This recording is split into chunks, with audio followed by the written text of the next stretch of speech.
കണ്ണൂരിൽ മാവോയിസ്റ്റ് ഭീകരർ രഹസ്യയോഗം ചേർന്നതായി NIA. കണ്ണൂരിലും വെല്ലൂരിലുമാണ് രഹസ്യയോഗം ചേർന്നത്. അറസ്റ്റിലായ തമിഴ്നാട് സ്വദേശികളെ ചോദ്യം ചെയ്തപ്പോഴാണ് NIAക്ക് നിർണായക വിവരങ്ങൾ ലഭിച്ചത്. എടക്കര വനത്തിൽ പരിശീലനം നൽകിയത് മാവോയിസ്റ്റ് നേതാവ് രാഘവേന്ദ്രയെന്നും വെളിപ്പെടുത്തൽ. മാവോയിസ്റ്റ് ഭീകരവാദികൾ 2021 നിലമ്പൂരിൽ ആയുധ പരിശീലനം നടത്തിയിട്ടുണ്ട്. എടക്കര വനത്തിൽ 20 പേർക്ക് പരിശീലനം നൽകിയത് മാവോയിസ്റ്റ് ഭീകരവാദി നേതാവ് രാഘവേന്ദ്രയാണ്. അറസ്റ്റിലായ മാബെണ്ണേപുരം സ്വദേശി കാർത്തിക്, പൊള്ളാച്ചി സ്വദേശി സന്തോഷ് കുമാർ എന്നിവരെ ചോദ്യം ചെയ്തപ്പോഴാണ് നിർണായക വിവരങ്ങൾ ലഭിച്ചത്. 2023 നവംബറിൽ തണ്ടർബോൾട്ട് സംഘത്തിനു നേരെ മാവോയിസ്റ്റുകൾ വെടിവയ്പ് നടത്തിയിരുന്നു. കേരളത്തിലെ മാവോയിസ്റ്റ് പ്രവർത്തനങ്ങൾ സംബന്ധിച്ച് സ്പെഷ്യൽ ഓപ്പറേഷൻ ഗ്രൂപ്പിന് നേരത്തെ തന്നെ വിവരം ലഭിച്ചതാണ്.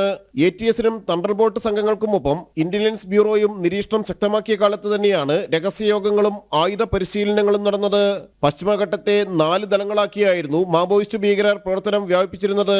കണ്ണൂർ, വയനാട് ജില്ലകളിലെ വനമേഖലകൾ കേന്ദ്രീകരിച്ചായിരുന്നു മാവോയിസ്റ്റ് ഭീകര പ്രവർത്തനങ്ങൾ കൂടുതൽ ശക്തമായിരുന്നത്. അംഗസംഖ്യ വർദ്ധിപ്പിക്കാനും സായുധ ആക്രമണങ്ങൾക്കുമുള്ള പദ്ധതികളാണ് മാവോയിസ്റ്റ് ഭീകരർ നിരന്തരം തയ്യാറാക്കിയത്. സംഘത്തിൽ സ്ത്രീകളുടെ സാന്നിധ്യവും കൂടി വന്നിരുന്നു. വിവിധ മാവോയിസ്റ്റ് ഭീകരവാദ കേസുകളിൽ NIA കൊച്ചി യൂണിറ്റിന്റെ അന്വേഷണം തുടരുകയാണ്. അറസ്റ്റിലായ മാവോയിസ്റ്റ് ഭീകര നേതാക്കളായ CP മൊയ്തീനെയും മനോജിനെയും ചോദ്യം ചെയ്തപ്പോഴും ATSന് സുപ്രധാന വിവരങ്ങൾ ലഭിച്ചിരുന്നു.